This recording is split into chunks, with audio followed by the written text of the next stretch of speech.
Hello friends, मैं एक बार फिर से आप सभी का स्वागत करती हूँ अपने चैनल में।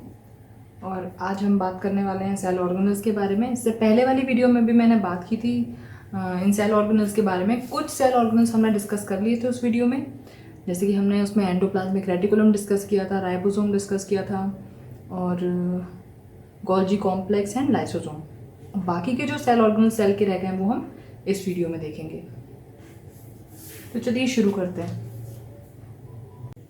ठीक है, तो हम बात करेंगे सबसे पहले सेल ऑर्गेनल की, जो है सेंट्रियोल एंड सेंट्रोमियर।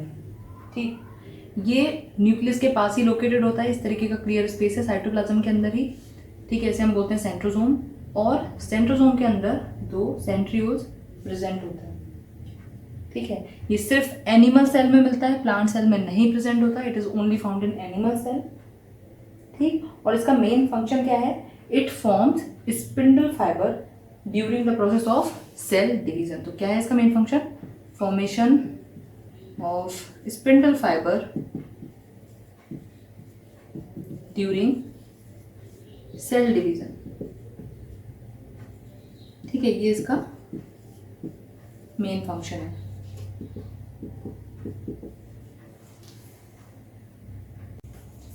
अब जिस ऑर्गेनल की मैं आपसे बात करने जा रही हूँ वो है प्लास्टिड। ये सिर्फ प्लांट सेल में प्रेजेंट रहता है। ठीक है, प्लास्टिड सिर्फ प्लांट सेल में प्रेजेंट होता है, एनिमल सेल में प्रेजेंट नहीं होता है। अब हम देखते हैं प्लास्टिड का शेप कैसा है। तो ये स्पेरिकल शेप के हो सकते हैं, अवल शेप के हो सकते हैं और डिस्क शेप के हो सकते हैं। अब इनको 3 कैटेगरी में डिवाइड किया गया है on the basis of the colours. So chloroplast are green colour plastid, chromoplast are all colours plastid other than green, and leucoplasts are no color plastid, mean these are colorless plastid. Function देख लेते हैं इनका। Chloroplast mainly help in the process of photosynthesis. ठीक है, chloroplast के अंदर एक pigment present होता है जिसे हम बोलते हैं क्लोरोफिल, और इसका मेन फंक्शन है फोटोसिंथेसिस में ये हेल्प करता है प्लांट को इन ट्रैपिंग सनलाइट। दूसरा है chromoplast. Now chromoplast is responsible for the colour of petals and fruits in a plant. ठीक है, जो फ्लावर्स की पेटल्स हैं उनके कलर के लिए, और जो फ्रूट का कलर होता है उसके लिए कौन सा प्लास्टिड रिस्पॉन्सिबल है? क्रोमोप्लास्ट। एंड तीसरा है leucoplast. Now these are no colour plastid, means these are colourless plastid, and the main function of leucoplast is the storage of starch in plant. तो मेन फंक्शन इनका क्या है? ये starch के storage में help करते हैं। अब जो नेक्स्ट सेल ऑर्गेनल है वो है वैक्यूल। ठीक है, वैक्यूल्स क्या है? These are fluid filled spaces present between the cytoplasm। तो ये क्या है? मैंने एक सेल का स्ट्रक्चर ड्रॉ किया है, ये एक प्लांट सेल है। ठीक है, ये क्या है? यहाँ पे साइटोप्लाज्म है। ठीक, ये न्यूक्लियस प्रेजेंट है इस सेल का। तो वैक्यूल्स क्या है? ये एक बहुत ही बड़ा फ्लूइड फिल्ड स्पेस है। कहाँ प्रेजेंट है? साइटोप्लाज्म के अंदर। इसे हम बोल देते हैं वैक्यूल। ठीक, अब जो मेजर पार्ट है प्लांट सेल के अंदर, अगर ये प्लांट सेल है तो इसके अंदर जो मेजर पार्ट है वो ऑक्यूपाइड रहता है by a single vacuole. Okay, और एनिमल सेल की अगर हम बात करें तो एनिमल सेल में या तो वैक्यूल बहुत छोटे प्रेजेंट होते हैं, मतलब जो साइज ऑफ वैक्यूल है वो बहुत छोटा होगा, या फिर प्रेजेंट नहीं होते हैं। तो ये जो वैक्यूल्स हैं ज्यादा प्रोमिनेंट किस में होते हैं? प्लांट सेल में देखने को मिल सकते हैं। ठीक है, और वैक्यूल को जो ये लेयर कवर किए हुए है, ठीक है, ये जो आउटर लेयर है वैक्यूल की, इस लेयर को हम बोलते हैं टोनोप्लास्ट। इस लेयर को बोलते हैं टोनोप्लास्ट।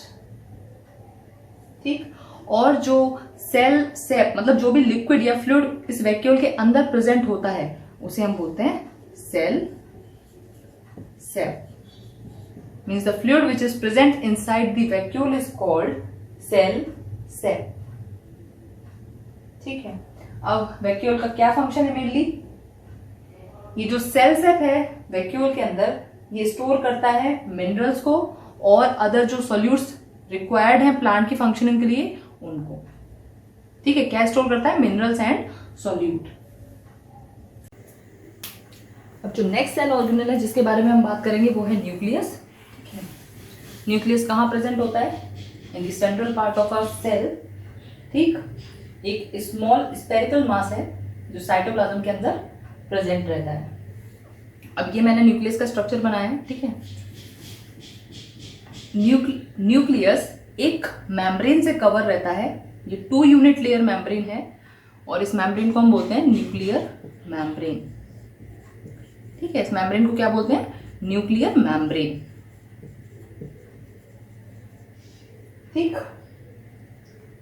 नाउ इस न्यूक्लियर मेम्ब्रेन के अंदर यानी कि न्यूक्लियस के अंदर यहां पे क्या प्रेजेंट रहता है?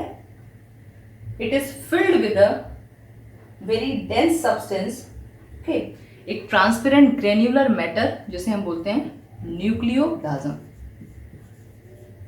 इट इज कॉल्ड न्यूक्लियोप्लाज्म और इसे हम न्यूक्लियर सेल भी बोलते हैं। क्या है ये?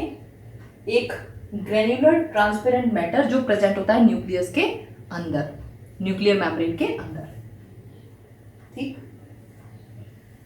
उसके बाद न्यूक्लियस के अंदर एक ये स्पेरिकल स्ट्रक्चर भी प्रेजेंट रहता है, ठीक है।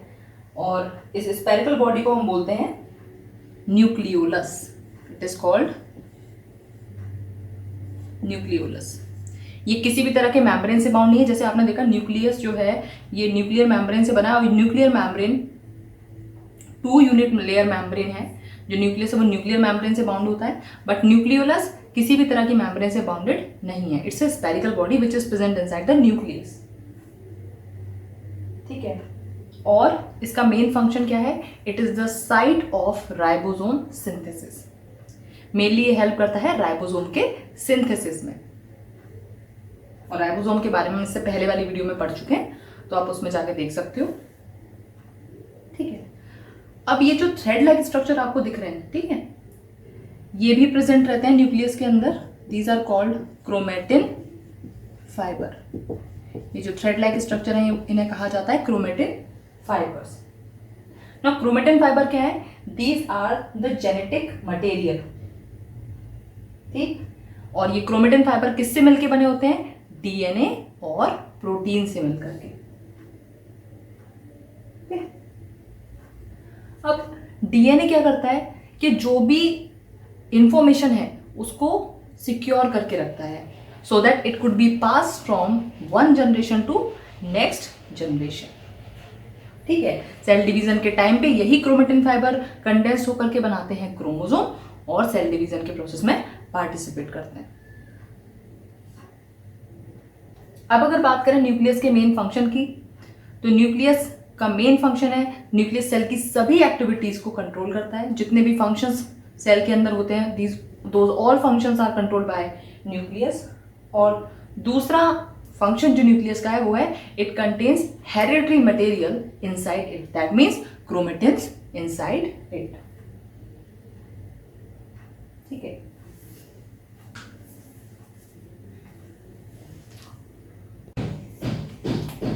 सो फ्रेंड्स, आज की वीडियो में बस इतना ही। उम्मीद करती हूँ टॉपिक्स आपको समझ में आए होंगे। अगर कोई भी आपको डाउट है किसी भी टॉपिक से तो आप मुझसे कमेंट बॉक्स में पूछ सकते हो। और अगर ये वीडियो आपको अच्छा लगा हो तो इसे ज़्यादा से ज़्यादा लाइक करें, इसे शेयर करें और मेरे चैनल को सब्सक्राइब करें।